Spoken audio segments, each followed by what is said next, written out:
Si le monde est hostile à Dieu, comme Dieu l'est à son égard, s'il est quelque chose qui doit être vaincu et que le chrétien doit en être séparé, et si ceux qui sont ses amis deviennent ennemis de Dieu, alors c'est qu'il doit y avoir quelque chose de très mauvais dans le monde. Et qu'est-ce qui peut être plus mauvais que Satan lui-même? La Bible représente Satan comme celui qui est devenu le prince de ce monde et son Dieu, avec l'accord de l'homme, auquel la terre avait été donnée comme une marque de confiance. Mais qu'il soit clairement compris que ce changement de gouvernement n'est pas une simple formalité, de telle sorte que Satan gouvernerait d'une position externe. Non, il a capturé l'esprit, le cœur et la volonté de l'homme et a inoculé dans l'âme sa propre nature. La nature de l'homme a été changée. Et que fait cette nature?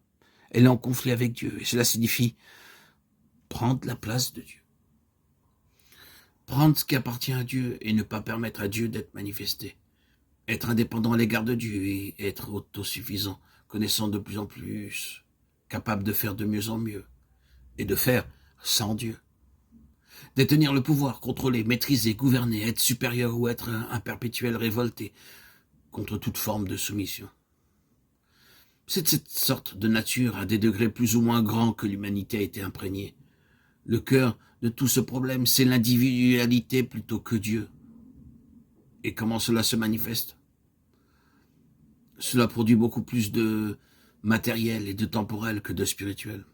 Avec Dieu, toutes les choses sont vues du point de vue de leur valeur spirituelle, c'est-à-dire en rapport avec sa nature même.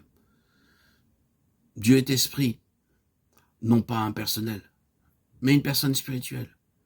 Et selon la Bible, l'importance des personnes se mesure par le fruit et les effets spirituels de leur vie et de leur œuvre. Satan absorbera et obsédera avec le domaine matériel et temporel, afin de nous détourner peu à peu du domaine spirituel et de nous en faire sortir. Il ramène tout au présent et aveugle pour ce qui est éternel.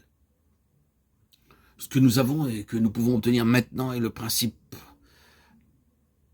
et la principale considération qui nous a inoculés dans nos esprits. Cette vie est tout. Il n'y a rien derrière tout ça. C'est ce qui est réel qui est le plus important. L'éternel est irréel pour l'homme naturel, charnel. Satan a tenté Christ en lui offrant le monde. Dans ce domaine-là, Jésus a vaincu le monde. Dans le monde, ce qui se voit, c'est ce qui importe. Les sens naturels de perception et d'évaluation sont intégralement gouvernés. La norme de la réussite, c'est ce qui peut être montré.